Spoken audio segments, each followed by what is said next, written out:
Hello everyone. So welcome back to our YouTube channel of ज्ञान सागर institute. So let's start. आज मैं आपको ऐसी इंपॉर्टेंट थ्योरी कराने जा रही हूँ जो हर एक टीचिंग एग्जाम में आती है, ठीक है, चाहे वो HTET है, चाहे HP-TET है और चाहे वो C-TET एग्जाम है, ठीक है. तो वो थ्योरी है आपकी Lawrence Kohlberg theory of moral development theory, ठीक है, यानी कि नैतिक विकास का सिद्धांत. बच्चों के अंदर हमने नैतिकता को कैसे विकसित करना है, इस बात पे इन्होंने अपनी एक अलग से थ्योरी दे दी थी कोहलबर्ग ने, ठीक है. तो देखिए, पहले हम इनके बारे में जान लेते हैं कि ये थे कौन. लॉरेंस कोहलबर्ग एक अमेरिकन साइकोलॉजिस्ट थे, ठीक है, अमेरिका के रहने वाले थे. इनका जन्म 1927 में हुआ था यूएसए के अंदर, ठीक है. बाकी इनकी जो अपब्रिंगिंग थी वो न्यूयॉर्क में हुई. ही प्लान टू कंटिन्यू ऑन, इन्होंने लगातार कंटिन्यू करने का प्लान किया और ग्रेजुएट डिग्री हासिल की साइकोलॉजी के अंदर, ठीक है. Then he became interested in पियाजे. इन्होंने जब ये साइकोलॉजी पे अपना काम कर रहे थे, स्टडी कर रहे थे, उसके बाद इन्होंने अपना इंटरेस्ट शो किया जीन पियाजे की कॉग्निटिव डेवलपमेंट थ्योरी के ऊपर, ठीक है, जहां पे उन्होंने भी बच्चे के अंदर मॉरल वैल्यूज के ऊपर काम किया था, जीन पियाजे ने भी. तो इन्होंने उस थ्योरी को और ज्यादा उस पे काम किया और अपनी एक अलग से थ्योरी दे दी जिसका नाम था मॉरल डेवलपमेंट थ्योरी, ठीक है. उसके बाद he taught at Harvard university. इन्होंने हार्वर्ड यूनिवर्सिटी में इन्होंने अपनी टीचिंग शुरू करी और तब तक करते रहे 1987, जब तक कि इनकी डेथ नहीं हो गई, ठीक है. तो ये था लॉरेंस कोहलबर्ग के बारे में थोड़ी सी ऑटोबायोग्राफी. Now let's start. देखिए, हम इसमें सबसे पहले बात करेंगे मॉरल रीजनिंग के बारे में. मॉरल रीजनिंग है क्या? तो देखो, मोरल रीजनिंग वो होती है जब आप बच्चों को सही और गलत के बारे में फैसला लेना सिखाते हो, ठीक है. जब बच्चे सही और गलत के बारे में, क्या सही है क्या गलत है, ऐसा मुझे करना चाहिए या नहीं करना चाहिए, या आप बच्चों के सामने ऐसी सिचुएशंस प्रस्तुत करते हो कि बचाओ बच्चों, अब आप ऐसी सिचुएशन में होते तो आप क्या करते, ठीक है.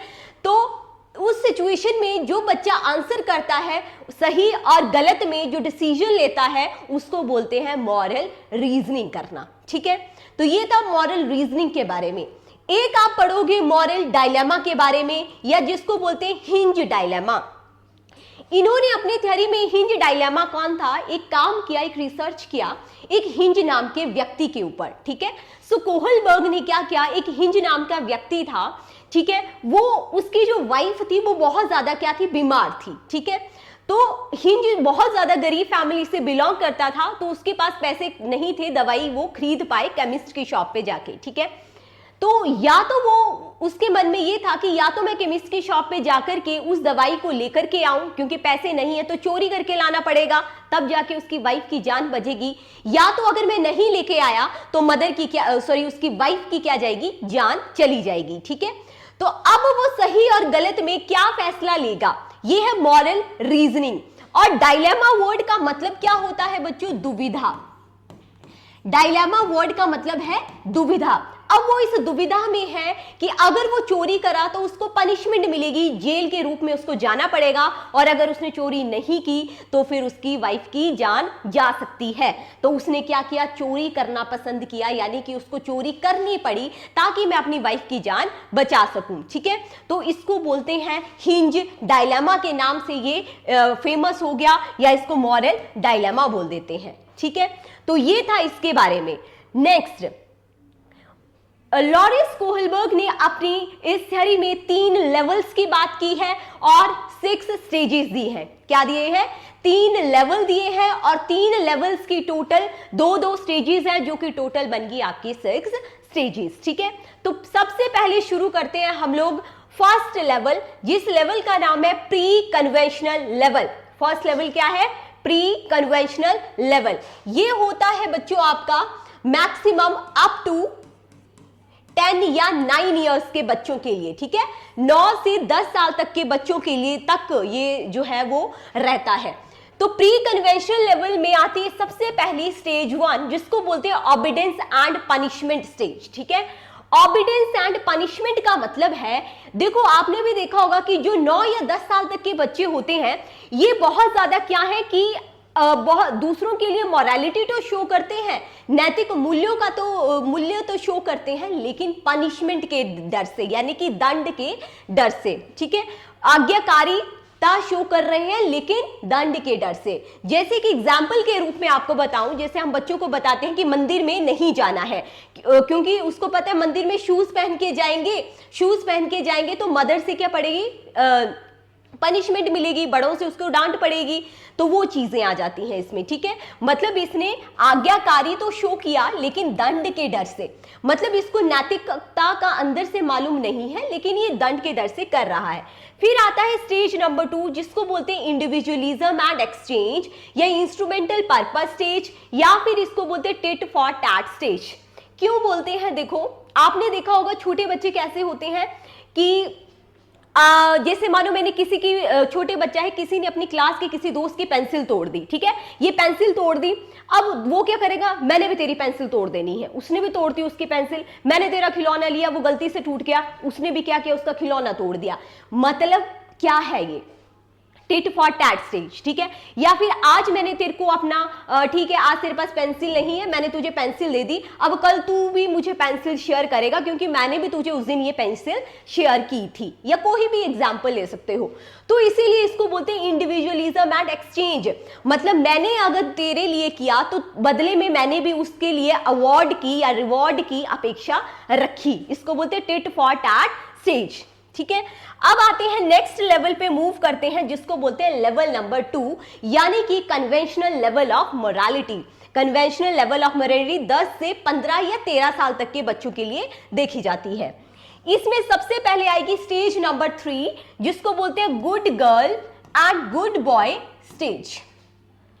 Good girl good boy stage मतलब आपको पता है 10 से 15 साल है, एडोलेसेंस पीरियड शुरू हो गया, तो बच्चे बहुत ज्यादा, लड़के और लड़कियां अपनी इमेज को लेके बहुत ज्यादा कॉन्शियस हो जाते हैं, ठीक है।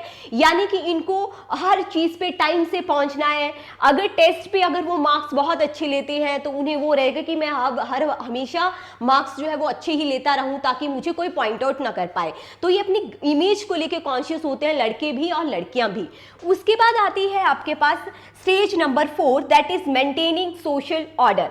मेंटेनिंग सोशल ऑर्डर का मतलब हो गया कि जो बच्चे हैं वो हर एक रूल्स को मानना शुरू कर देते हैं, सोशल ऑर्डर्स को मानना शुरू कर देते हैं। टीचर आएगा, हमें खड़ा होना ही पड़ेगा, ठीक है।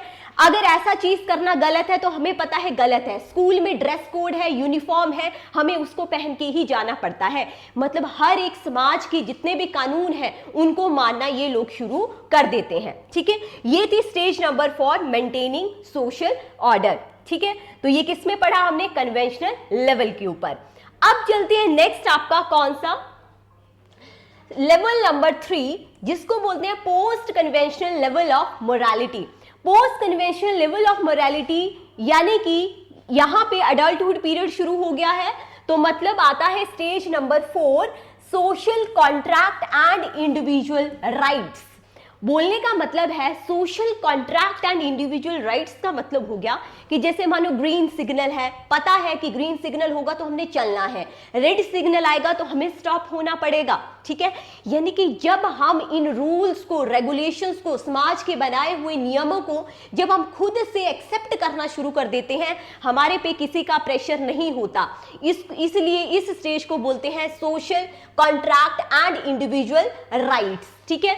मतलब बोलने, या फिर आपको एक और एग्जांपल देती हूं, जैसे सपोज रेड सिग्नल आ गया ट्रैफिक पे, ठीक है, रेड सिग्नल आ गया लेकिन हम लोग जा नहीं सकते आगे, ठीक है। लेकिन कोई बच्चा है वो देख रहा है कि किसी का एक्सीडेंट हो गया है, तो उसको रेड सिग्नल तोड़ के भी जाना पड़ा उसकी जान बचाने के लिए, ठीक है। तो मतलब उसने समाज के नियमों को पालन किया, लेकिन कभी कभी वो उससे ऊपर भी कुछ कर जाता है, ठीक है। इसीलिए इसको बोलते हैं social contract and individual rights. Next आती है स्टेज नंबर 5, जिसको बोलते हैं universal ethical principle. Universal ethical principle में आते हैं जैसे कि फ्रीडम फाइटर्स हो गए, जो अपनी जान पे खेल के दूसरों की जान बचा लेते हैं, वो आते हैं हमारे पास यूनिवर्सल एथिकल प्रिंसिपल पे, ठीक है। कभी कभी क्या होता है हमारी लाइफ में ऐसी सिचुएशन भी आएगी कि जब हमें कोई रूल काटना पड़ेगा, कोई रूल को तोड़ना पड़ेगा, ठीक है, क्यों? ताकि उसकी जान बच जाए। जैसे फ्रीडम फाइटर क्या करते हैं, अपनी देश की जान बचाने के लिए खुद गोली खा लेते हैं, तो बस वैसे ही है universal ethical principle. I hope आपको ये सारी स्टेजेस समझ आ गई, ठीक है। फर्स्ट लेवल हमने पढ़ा प्री कन्वेंशनल लेवल, जिसमें 2 स्टेजेस थी।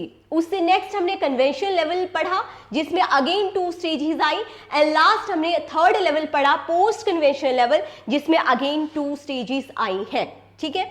अब लॉरेंस कोहलबर्ग की थ्योरी मोस्ट पॉपुलर थ्योरी बन गई, जिसने बच्चों के बारे में, मॉरलिटी के बारे में बताया कि किस तरह से हम अपने अधिगम में या टीचिंग में बच्चों के अंदर मॉरलिटी को इंड्यूस कर सकते हैं, इनकलकेट कर सकते हैं, ठीक है। तो हमें भी क्लास में क्या करना चाहिए बच्चों, ऐसी सिचुएशन दे दो बच्चों को जिससे हम बच्चों को पूछें कि बेटा आप इस सिचुएशन में होते तो क्या करते, तो हर बच्चे का अलग अलग आंसर आएगा। तो इस तरह से हम बच्चों के अंदर मॉरलिटी को विकसित कर सकते हैं, ठीक है। बस ऐसे ही अप्लाइड क्वेश्चन टीचिंग एग्जाम में पूछे जाएंगे। एक और बात, जो इसकी लॉरेंस कोहलबर्ग की थ्योरी थी, इसको क्रिटिसाइज किया था कैरोल गिलिगम ने। क्यों किया था?